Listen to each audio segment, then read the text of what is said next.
કે શાસ્ત્ર વિધિ વગરનું અન્નદાન દેવું. શાસ્ત્ર નક્કી કર્યો છે અને જરૂર છે એ આપવું, પાત્રને આપવું.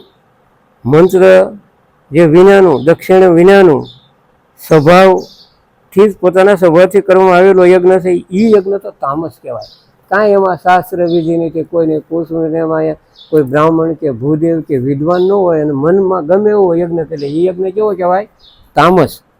હવે અહીંયા ભગવાન કહે છે, હવે અહીંયા કહે છે દેવ દ્વિજ ગુરુ પ્રાજ્ઞ પૂજનમ બ્રહ્મચર્યમ અહિંસા શારીરમ તપમોચ્યતે. હવે દેવ, હવે આપણે અહીંયા ભગવાને આજ્ઞા આપીએ છીએ એ તો આજ બધું લોપાઈ ગયું છે, ચોપડીના પાનામાં લખેલું છે, જીવનમાં ઉતર્યું નથી. ગમે એટલા માણસોને પૂછ્યો અને પૂછો તો જવાબ નહીં આપે અને મનમાની કરશે, નહીં પૂછવું, નહીં દેવું કે નહીં લેવું. હવે અહીંયા ભગવાને એને આપણને શીખવણ આપે છે. હવે જે દેવો છે અને બ્રાહ્મણ છે, ગુરુજનો, વડીલો, આપણેથી મોટા છે, એ જ્ઞાનીજનોનું પૂજન કરવું એમ કહે છે. સારા માણસને પૂછીને, સારા માણસનો સબ ભાગ્યનો ઉદય કહેવાય. નબળો માણસ મળે તો તમને ચોરી કરતા શીખવાડે અને અવળે રસ્તે ચડાવી મૂકે. હવે પવિત્ર રહેવું, સરળપણું, સાદાઈથી જીવન જીવવું, ખંડ ફૂતરે વગરનું, અને અહિંસા એટલે કોઈને દુખાવો ને. અહિંસા કેને કહેવાય કે તમે મનથી કોઈકને ખોટું કહો એ હિંસા, કોઈકને નિંદા કરો હિંસા, કોઈકને મારો એ હિંસા, પણ અહિંસાપૂર્વક રહેવું શરીરનું આ તપ કહેવાય. તપ કરવા જવાની જરૂર છે. ભગવાન કહે છે આ તપ કહેવાય, બીજું તપ જ છે નહીં.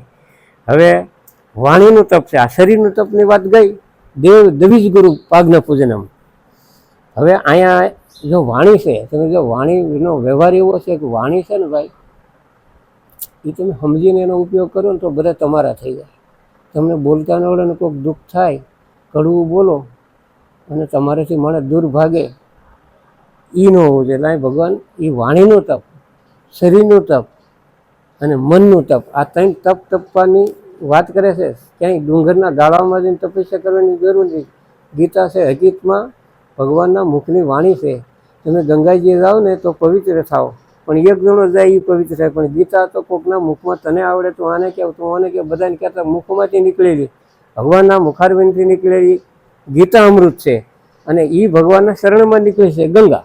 ત્યાં જાઓ તો તમે પવિત્ર થવા. આ ગીતા હમણાં કોકને 2-5 શબ્દો, 2 શ્લોકની વાત કરો એટલે એ મને પવિત્ર, એ પાછું બીજાને કરે. હવે અહીંયા અનુવેદ કરમ વાક્યમ સત્યમ પ્રિયતમ સયત સ્વાધ્યાય અભ્યાસનમ સેવ વાંગમય તપમું છે તે. હવે જે કોઈને કડવું લાગે, કોઈને દુઃખ થાય એવી વાત ન કરવી, એવું બોલવું નહીં. અને યાર્થન વસન છે, જે હોય એ જ વાત કરવી, કોઈ ભેવી નવેથી વાત ન કરવી. અને જે વેદ શાસ્ત્રનું વાંચન કરવું, પુરાણો વાંચવા, ઉપનિષદો અને શાસ્ત્ર વાંચવા, પરમેશ્વર ભગવાનનું નામનો જપનો અભ્યાસ કરવો. અને આ બધું વાણીનું તપ છે. વાણી કરી કે બીજું બાંધવાની વાણી ન કરી તો રામ રામ બોલો તો રામ બોલશે ને કોઈકને 2 ગાલ્યું 10 ગાલ્યું તમને દે. એટલે વાણી છે ને એનાથી ઝઘડો થાય. વાણી છે એ મોટું હથિયાર છે. તમે વેપાર કરો અને તમે ગમતું કડવું ન બોલો, વેપાર ન થાય તો કોઈ વસ્તુ નથી. પણ વેપાર કરવામાં તમે તારે લેવું એટલે થાવ વેતો, આવી કડવી વાણી બોલો તો 10 ગ્રાહક તોડે. હવે અહીંયા છે મનના તપની પછી વાત કરે છે. હવે માનસિક તપ કહેવામાં આવે છે. મનનું તપ કેમ કહે? મનનું તપ કેમ કરવું? મન પ્રસાદ સૌમ્યતમ, મૌનમાં આત્મા વિનિગ્રહ, ભાવ સુધીર તપો માનસ મુચ્યતે. આ 16મા શ્લોકની વાત ગઈ. હવે અહીંયા મનનું તપ કેમ થાય? મન એક પર્સન રહેવું જોઈએ, દુઃખી ન જોઈએ. હસતો માણસ હોય ને ભાઈ, એની પાસે બધા દોડીને આવે, મોઢું ચડાવીને ક્રોધ નામ હોઠ પકડાઈને બેઠો એને દૂર ભાગે. શાંત સ્વભાવ હોવો જોઈએ, ભગવત ચિંતન કરવાનો સ્વભાવ, ભગવાનના નામનું સ્મરણ કરવું જોઈએ, મનનો નિગ્રહ કરવો, મનને વશમાં રાખવાનું, ભાવની સારી પેઠે પવિત્ર રાખવી. આ પ્રમાણે આ મનનું તપ કહેવામાં આવ્યું છે. હવે અહીંયા સાત્વિક તપ છે, એની થોડીક વાત ભગવાન કહે છે કે ફળની ઈચ્છા વગર કોઈ યોગીજનો પરમ શ્રદ્ધાથી આશ્રમમાં આવેલો જો 3 પ્રકારના કાયિક, વાસક અને માનસિક તપને સાત્વિક કહે છે. હવે અહીંયા રાજસી તપનું વર્ણન કરવામાં. રજોગુણી માણા કેમ તપ કરે કે સત્કારમાન પૂજાર્થે તપો દંભે ન સેવયત. જે તપ છે સત્કાર, માન અને પૂજા ખાતર.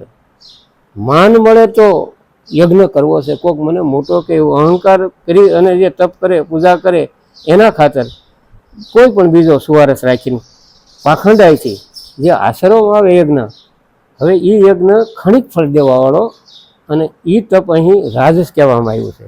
પછી આવે તામસી તપ. આ મૂઢા આગ્રહ આત્માનો પ્રિયતે પ્રિયતે નર,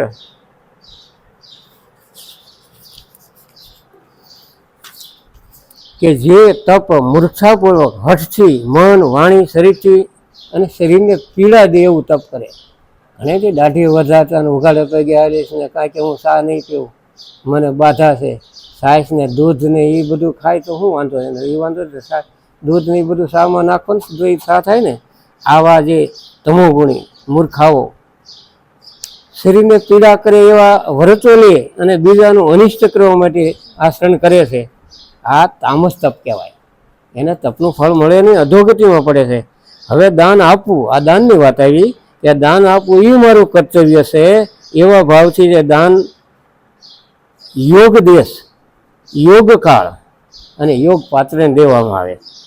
પોતાને પર જેને ઉપકાર નથી કર્યો એવાને દાન દેવું. આપણે એની પાસે કાંઈ લેવું નથી, એવા માણસ ઉપકાર વગરનું, અપેક્ષા રાખવા વગરનું જે દાન આપે છે નિસ્વાર્થ ભાવે, અને એ દાન સાત્વિક કહેવામાં આવે છે. હવે રજોગુણીની વાત કરવામાં આવે તો હે અર્જુન, પરંતુ જે દાન કલેશપૂર્વક દેવા, હવે જા નથી દેવું, કામ કર્યો વેતો થા, બાવણું બંધ કરી દેવું, કોઈક માગવાવાળો આવે એને દુઃખ થાય એવું બોલવું, અને પ્રત્યુપકારના અપેક્ષાથી એ ફળને દ્રષ્ટિમાં રાખ્યા વગર દેવું. મારે કાંઈ પાસે જોતું ને મારું કર્તવ્ય છે દાન દેવું, એવો ભાવથી જે દાન આપવા આવે છે એ સાત્વિક કહેવાય. હવે અહીંયા ભગવાન કહે છે કે જે દાન સત્કાર વિના, તિરસ્કારપૂર્વક, અહોગ્ય, દેશ, કાળ ગમે તે કુપાત્રને દાન જો, લાયક વગરનો જે હશે એને આપવામાં, એ દાન તામસ કહેવાય. અહીંયા ભગવાન કહે છે કે ઓમ તત્સિદ્ધિ નિર્દેશો બ્રહ્મણ સુમૃત. ઓમ તત્સત, આ 3 પ્રકારના ભગવાનના જે નામ છે, સચ્ચિદાનંદ બ્રહ્મનું જે નામ કહેવાય છે, એ બ્રહ્મથી આ સૃષ્ટિનો આરંભ થયો. આ જગત જ્યારે રસાણું ત્યારે પહેલાં ભગવાને વેદો રચ્યા, યજ્ઞો રચ્યા, એના મુખમાંથી યજ્ઞ નીકળ્યો, યજ્ઞ અને વેદ એટલે વાણી. હવે ઓમિત્ય ઉદારત્ય યજ્ઞદાન તપ ક્રિયા, જે માણસ વિધાનોક્ત માટે વેદ મંત્રનું ઉચ્ચારણ કરી શ્રેષ્ઠ માણસોની શાસ્ત્ર વિધિ નક્કી કરેલી જે છે એ વિધિ રાખી દ્રષ્ટિમાં યજ્ઞ, દાન અને તપની ક્રિયા ઓમ એવા ઉચ્ચારણથી કરવામાં આવે છે.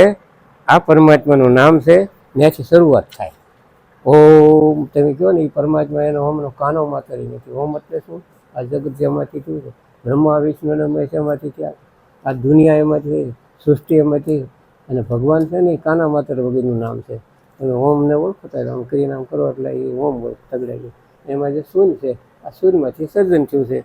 જે મંત્ર છે ગુરુ, ભગવાન તો એમ કહે છે ઓમિથી એક અક્ષર બ્રહ્મ વહાર મામનું સમરણ. જો મરવા ટાણે ઓમ એવો ઉચ્ચારણ થાય ભગવાનનો, અને આપણે જો દેહ છોડી દઈએ તો ભગવાન કહે છે એમાં કોઈ શંકા કરવાની જરૂર નથી, મારા પરમ પદને પામી જાય છે. એટલે એ ઓમનો ઉચ્ચારણ જે મંત્ર છે, જે ગુરુ મંત્ર છે એ ઓમ જ કહેવાય.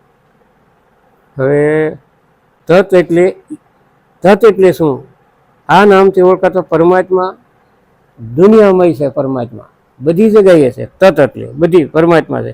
એવા ભાવથી ફળને દ્રષ્ટિમાં ન રાખી યજ્ઞ, તપરૂપી જે ક્રિયા, દાનરૂપી ક્રિયા કલ્યાણને ઈશ્વરવાળા માણસોથી કરવામાં આવે છે.